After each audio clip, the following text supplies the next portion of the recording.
Hi, babies. Mwah. Sorry for the delay in content. My dog is snoring. Um, Me and my kid have been sick, so I'm gonna have a an unpopular opinion, and it's going to seem like I'm pro this billionaire but I'm not. I'm not pro any billionaire. But I'm gonna use this billionaire as teaching exercise.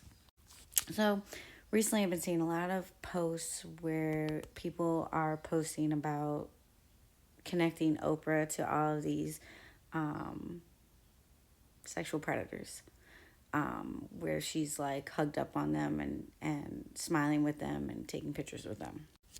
Now, I'm not here to be a character witness for Oprah, who I have never met. I'm sure she could be a very shitty person. I'm not saying she's a great person.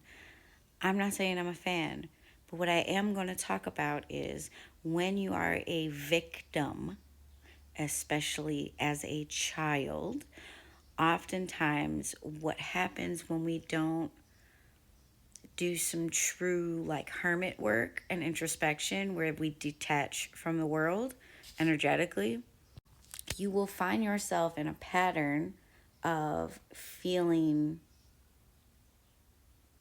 connected to people with predator energy. What do I mean by that? That means that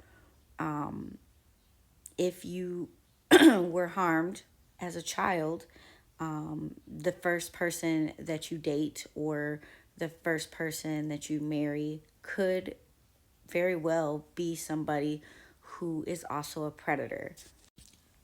That doesn't mean that it's your fault. I'm not victim blaming in any way, shape, or form, but it's about an energetic signature, right? So, energetically, or if you don't want to talk about energy, you can just say mannerisms and things like that. One of the first things I teach clients when they start working with me is just because it's familiar doesn't mean it's safe. And it's not to trigger paranoia, but to get people to understand that gravitating towards something that feels comfortable is actually going to work in your detriment when you are a victim. And sometimes hermit mode, isolation, and introspection is the only way to really detach so that when you come back into the world and reintroduce yourself to people and to socializing, you can kind of, that energy isn't going to feel safe for you anymore or similar for you because while you were doing your introspection, you were sitting in the grief and the pain of the trauma. So you understand that that energy signature or those mannerisms are actually harmful. So again, I'm not saying that Oprah's not a creep. I'm not saying Oprah is a creep. What I'm saying is a bunch of pictures of Oprah as a childhood SA victim with a bunch of sexual predators does not make her necessarily a creep. And there could be a explanation for it. Again, please don't come in these comments like, and she's this, and she did this, and she sucks.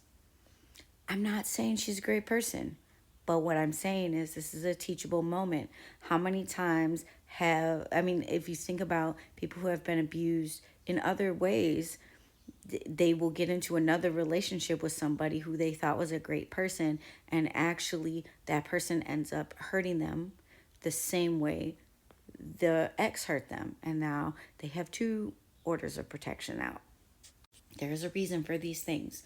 And when we start acknowledging them as a society, we can understand them better and work on them individually so that it helps the collective. Okay, babies, I love you.